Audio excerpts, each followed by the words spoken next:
عندما نذكر الأشياء بالسوء تعرف من هم العبيد. فاسمع، لا أحد يستطيع أن يلبسك قيد العبودية ما لم تعطيه قياس وما سميت. البث شغال والدخول أهلا وسهلا، اللي عايز يقول رأيه بعد البث أهلا وسهلا. بس ممنوع التعليقات اللي هي كانت مكتوبة من شوية دي عشان مينفعش نقول حاجة بعينها. تمام؟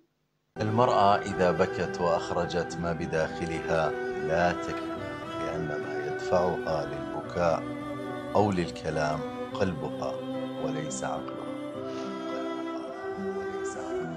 تخرج كل ما بداخلها من المشاعر الحزينة، تتحدث عن ألمها، تتحدث عن مشاعرها، لا تستطيع التعبير في بعض الأحيان بالكلمات، لكن قد تجدها إذا أتت لتتحدث بالموضوع تنهار بالبكاء قبل البدء بكلمة واحدة صراحة.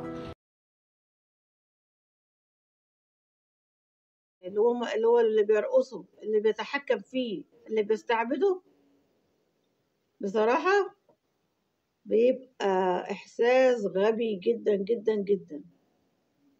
وبتعرف العبد من إن أنت لو شتمت سيده، بتعرف العبد من أنت شتمت سيده منين، إن عبد منين، إن أنت لما تذكر سيده بالسوء سوف يظهر لك هذا العبد هيدافع عنه. ما هو عبد عنده، مستعبد.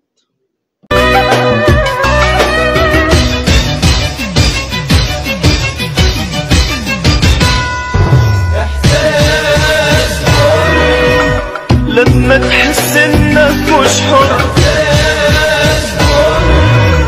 لما يضيع ببلاش العمر، لما تحس انك مش حر، لما يضيع ببلاش العمر، لما تضحي وتوفي وتخلص، لما تلاقي مشاعرك ترخص، لما تضحي وتوفي وتخلص، لما تلاقي مشاعرك ترخص، لما الخوف يسكن ايامك، لما تبات وتقوم فهامك، لما الحزن في قلبك يبقى والافراح حواليك بتمر.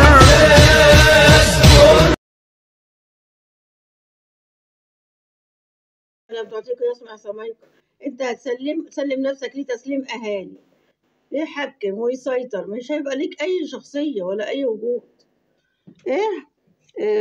مملكة الغموض او هنودة بتقول ايه؟ ان شاء الله يا مورو الحياة اجمل. مع اميرة بتقول اللي حصل عندك قلبي مملكة. ربنا يبارك في عمركم وانتم منورين، وكل الناس اللي دخلوا البث واللي ما دخلوش ولسه يدخلوا منورين. تمام. العبودية شيء بشع، العبودية شيء صعب. فاكرين أيام زمان لما كان العبيد بياخدوهم والجواري ويبيعوهم؟ عبيد لا يملك من أمره شيء، مستعبد. منورة بك يا حبيبتي، ده انت منورة يا هنودة والله. وأميرة بتقولك نفس منطقة انت نرمين. أيوة اسكندرانية زي يا حبيبتي، اسكندرية مارية بتربها زعفران، أجدع ناس.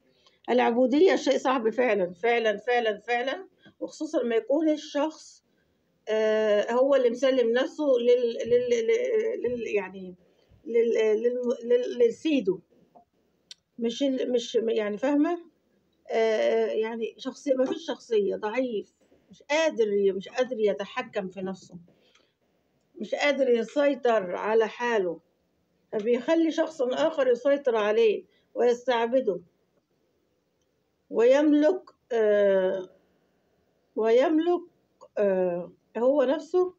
بيبقى مديله قياس معصم. هو له كذا معنى، بس المعصم معناه في البس الإيد. انت مسلم له ايدك وقوله استعبدني فبيستعبدك.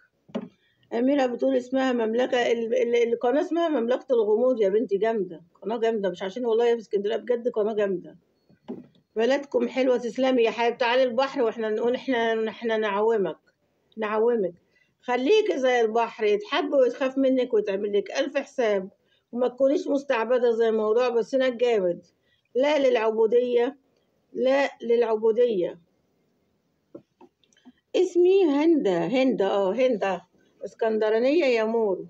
اسمها هند وبتدلعك وبتقول لك يا مورو، وهي بتدلعك حلوة قوي. أميرة بتقول لك اضحكي على خيبة الامتحانات، ده خيبة سودة هي اللي النهارده، بس ده كل الامتحانات صعبة يا ماما. تسلمي وتنورينا مملكة الغموض. هندة قصدي، مش عارفة انت معلقة معايا هنودة دي هند. كلامك حلو ده والله، ده انتوا اللي أحلى. ما يرضى ينشلع.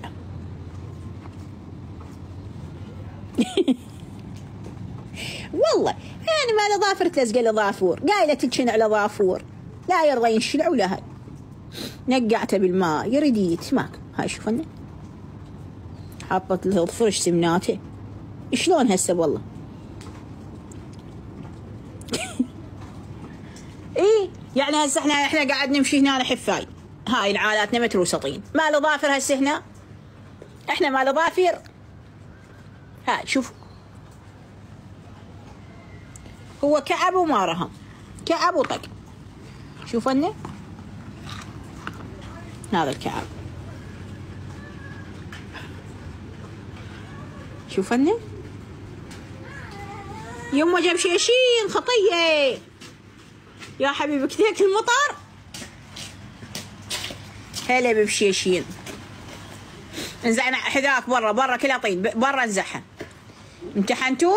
ايه ها بس رياضيات؟ ايه يلا انزع هدومك حطها بالعلاقه، والجنطه بالعلاقه هاي مالتك الكبيره. مو هنا ورا الباب طبوا حتى ما تروح. يلا الجنطه فوق غراضك.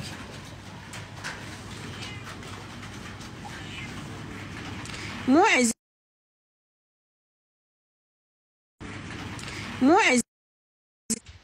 مو شمارتها. يلا.